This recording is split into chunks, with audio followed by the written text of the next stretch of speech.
Thank you, Stanley. Hello, everyone, and welcome. I'm Steve Goss, and I'm delighted to be part of this GFA online convention. And today I'm going to be talking to you about improvisation as a compositional tool and technique and a pedagogical tool in the 20th and 21st centuries. So Jonathan and Stanley have shown us how in the 18th and 19th centuries, improvisation was very much part of the musician's day-to-day activity.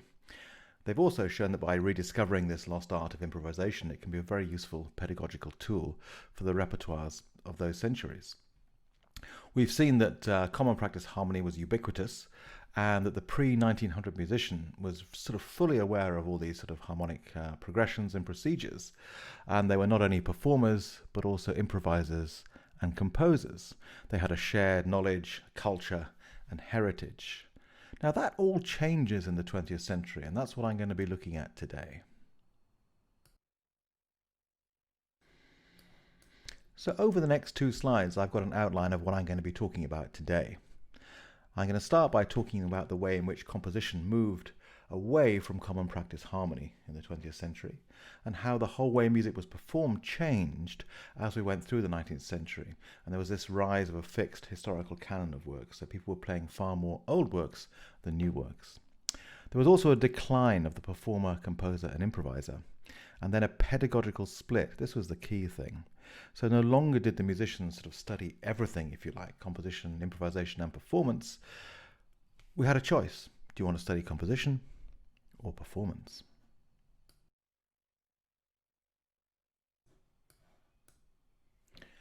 I'll then get on to more guitar-related subjects and look at the guitar's idiom and how composers approach it.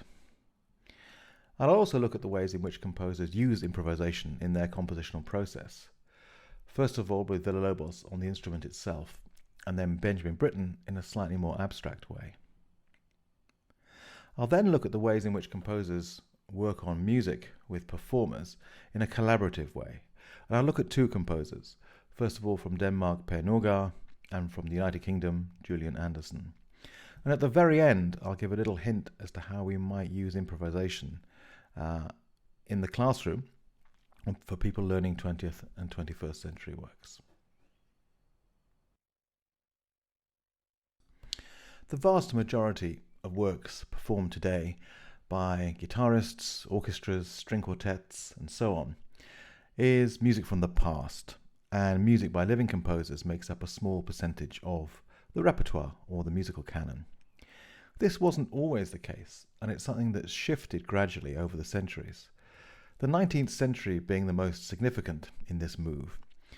As the century wore on, so music from the past began being played more than music from the present.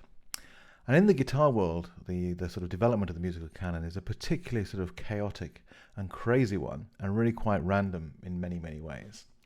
That's a topic for another lecture, but all we need to really sort of note today is that there was this sort of shift in the way that musicians dealt with music.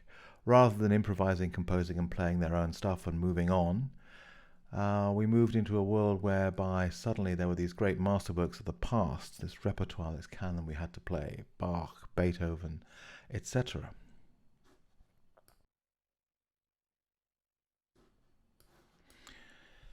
There was a change in the way that music was taught at the beginning of the 20th century, around the time of the First World War, around the time of the sort of dissolution of harmony and the advent of modernism. And this is the sort of separation between performance and composition teaching. So performance teaching was very much practice-based, but composition teaching was becoming much more theory-based. And so we get this split. You're either a performer or a composer. And as Leon Botstein points out, as early as 1902, only 5% of musicians giving recitals in Vienna performed their own compositions. Whereas 100 years earlier, this would have been 70, 80%, as that was the norm. So it really was the century of change.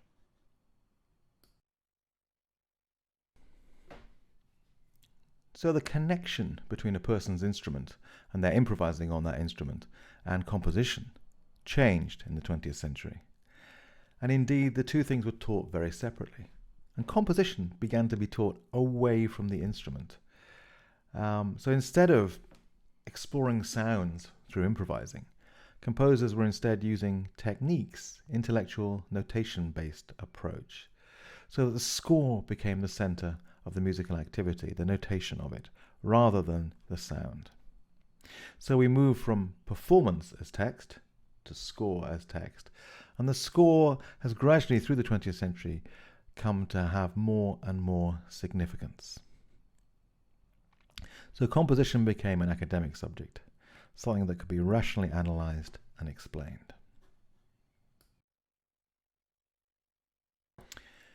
Instrumental pedagogy developed enormously in the 20th century, and there were lots of incredibly devoted teachers who devoted their lives, their careers, to finding new ways of teaching the instrument.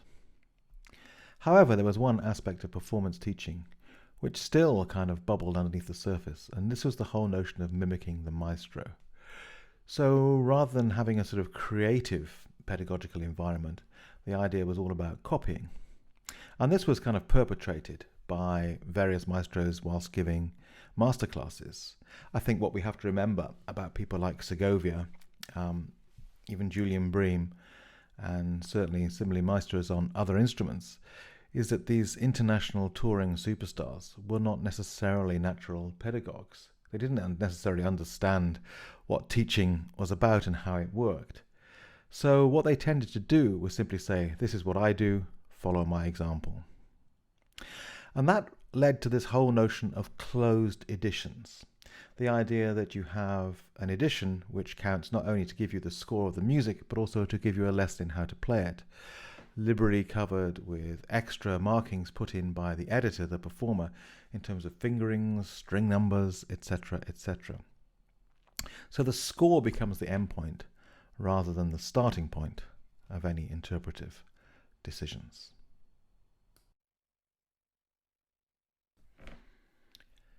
Here are two examples from the guitar canon. First of all, the central movement from Ponce's Sonatina Meridionale, the copla. On the left of the screen, you'll see Ponce's manuscript, and on the right, you'll see Segovia's edition. The notes are pretty much the same, but look at what Segovia has added. Extensive numbers of fingerings, slides, extra dynamics, articulations, and so on. And his performance on record and his score become the models for the rest of us to follow.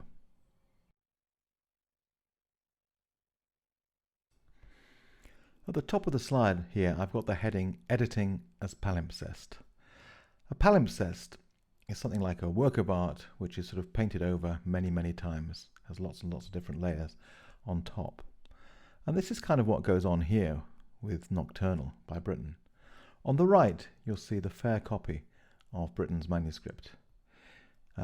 Very clear, dynamics marked, articulations marked, but nothing else. On the left-hand side, you can see the Julian Bream edition, which is covered in fingerings, right hand, left hand, string numbers, and so on. Campanella effects, and other very guitaristic things which have been added to Britten's single line. We need to really separate what is Britten and what is Bream. The score on the right is Britten's Nocturnal. The score on the left is a lesson from Julian Bream on how he played Britten's Nocturnal. I'll just leave that there.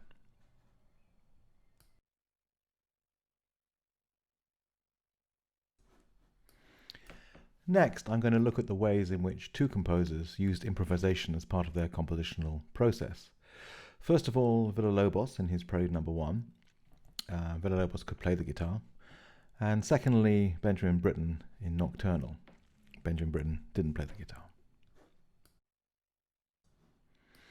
In a moment, you'll hear a recording of Villa-Lobos himself playing the first prelude from his set of 5 preludes.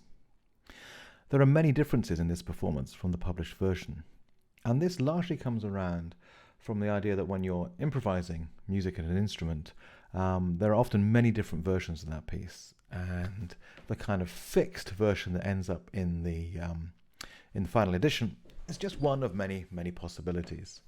So here's the idea of the fluid score. A score that has to be fixed for the sake of publication, but its culture, its heritage comes from an improvisatory style where sections and blocks are kind of interchangeable. Here also, the idiomatic writing for the guitar stems from improvising on the instrument, because Villa-Lobos knew the instrument well. But he's balancing that with a deep understanding of compositional technique, of harmonies and how they work. He's not simply letting his fingers run all around the instrument until he finds something which he thinks sounds quite nice. He's superimposing a whole load of compositional technique, which he's got from the rest of his career as a composer. So here, there's a really special balance between improvisation and composition.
On this slide, I've got a rather crude sort of model of this idea.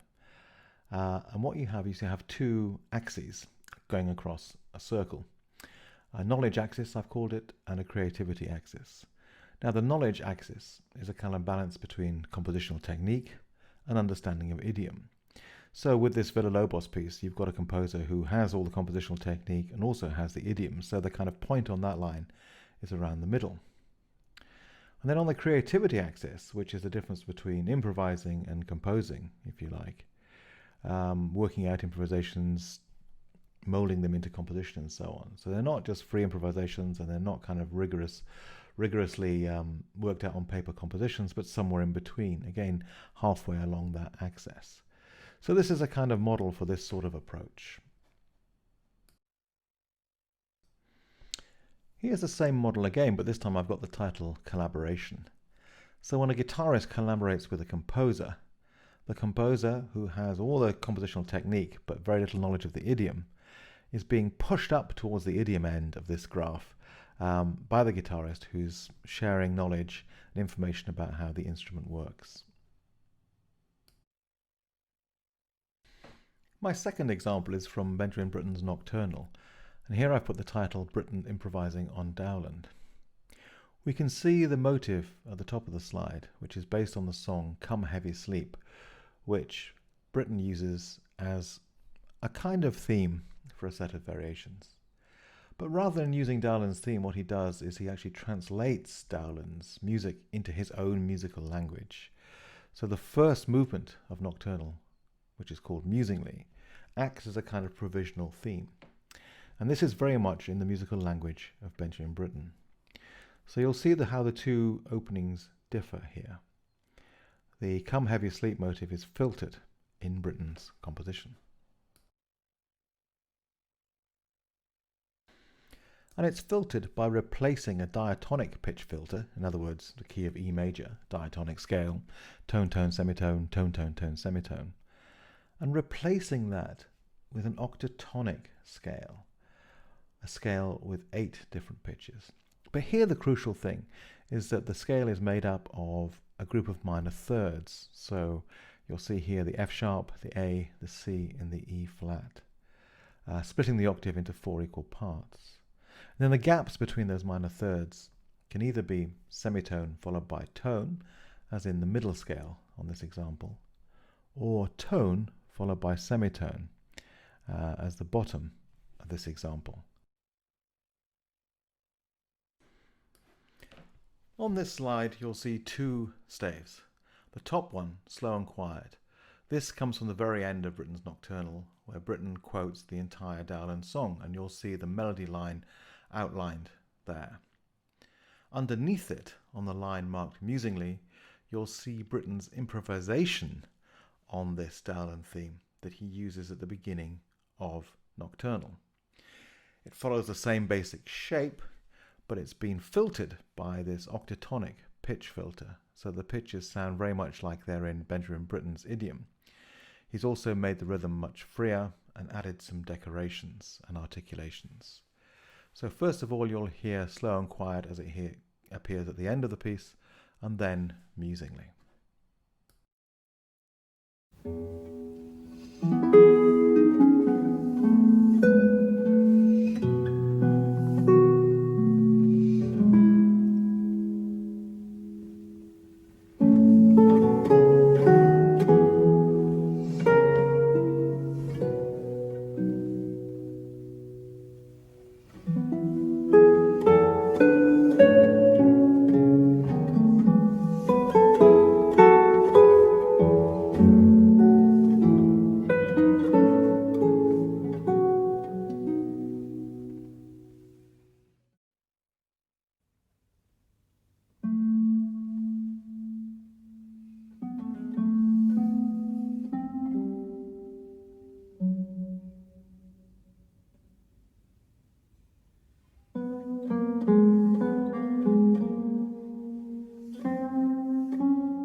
So in those examples of Villa-Lobos and Britten, we saw how composers use improvisation as part of their creative process.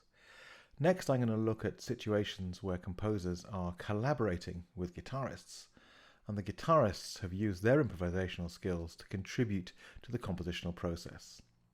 The first example comes from the Danish composer Per Norgard and the Swedish guitarist Stefan Österjö.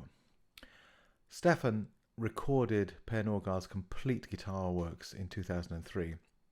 It's a double album, and one of the big pieces on that album is a piece called Clubs Among Jokers from 1989. And when they were working on the piece together, Stefan and Per, Stefan looked at the beginning of this piece and said, I don't really understand what you want here, because you've got these fanned beams which suggest that the music might be getting fast to the middle of this gesture and then slower again. But the notes start close together and get further apart, which suggests they start fast and get slower. And Per Norgard said, I can't remember, I must go up in the loft and have a look at what I put on the manuscript. Anyway, you'll hear now this original published version of the second joker from Clubs Among Jokers.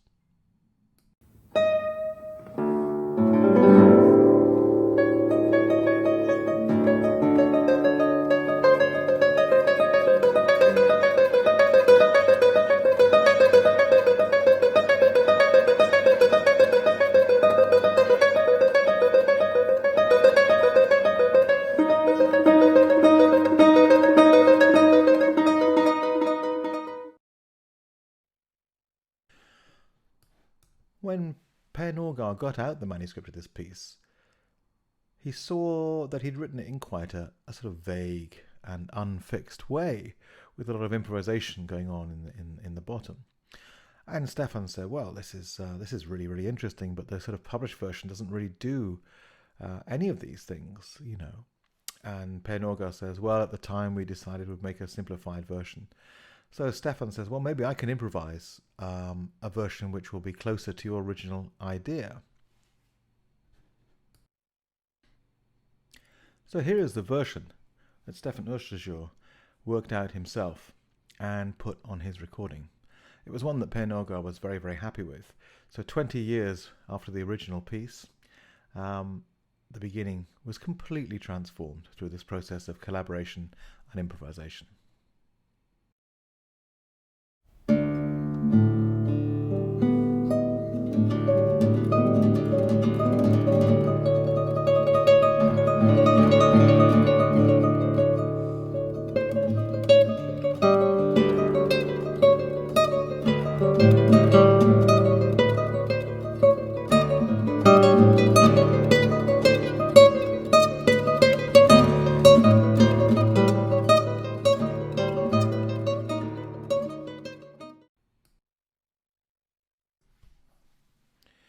So in the example with Per Norgard and Stefan Osterjour, that improvisation took place many, many years after the original composition of the piece.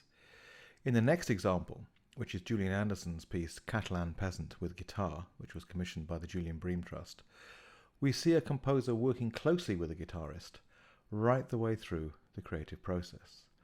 Laura Snowdon, a composer and improviser herself, worked closely with Julian Anderson on the piece, and they had many, many sessions together with joint improvisations.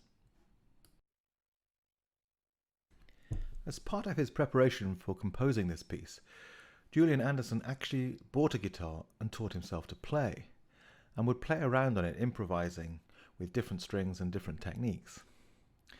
His collaboration with Laura Snowdon happened throughout the compositional process. Material was improvised, workshopped and developed with the two of them together. I'll let Julian explain how the process worked. Laura and I met once for a very long session which I recorded, where I just arrived with scraps of material and asked her to improvise a bit on things. And we tried a lot of different techniques like retuning strings, all kinds of stuff. And she advised me very carefully about, you know, what does and doesn't work, and also what does and doesn't work for her, because of course I would like any guitarist to be able to play the piece, but when you're writing for a specific performer, it's nice if their particular qualities can come out in the music you're writing. So then I went away and I think I wrote about 2 pages, and then we met again and she played through those pages, and we worked on those, and she taught me some different fingerings. I derived some ideas of fingering. She had various other suggestions. And it was like a dialogue. It's like playing tennis, sort of to and fro. The piece fed off her technique in a very real way, I would say. But also, she encouraged me to experiment. And Julian had said, don't be frightened either of me or of the instrument. Go for it. Try and find your own way into it. Here is a sheet of manuscript paper from one of the sessions that Laura and Julian had together. In it you can see there are some pre-composed bits which are being sort of edited, also some new bits in pencil which are literally being composed and tried out in the session. This kind of very sort of improvisatory, workshopy atmosphere was found to be incredibly creative with the two of them working together. So in this short presentation, what I've tried to do is give you something of an insight into the way in which composers use improvisation as part of their craft, and the ways in which guitarists, when collaborating with composers, use improvisation to help the compositional process. Improvisation is an incredibly important part of being a musician, and it's something that we should all do a lot more. Thank you. I'm now going to hand back to Jonathan, who is going to give you a demonstration of how improvisation might be used when learning a piece of 20th century music. As an example, we've got the 6th movement, Dreaming, from Benjamin Britten's Nocturnal. I look forward to speaking with you more during the questions and answers.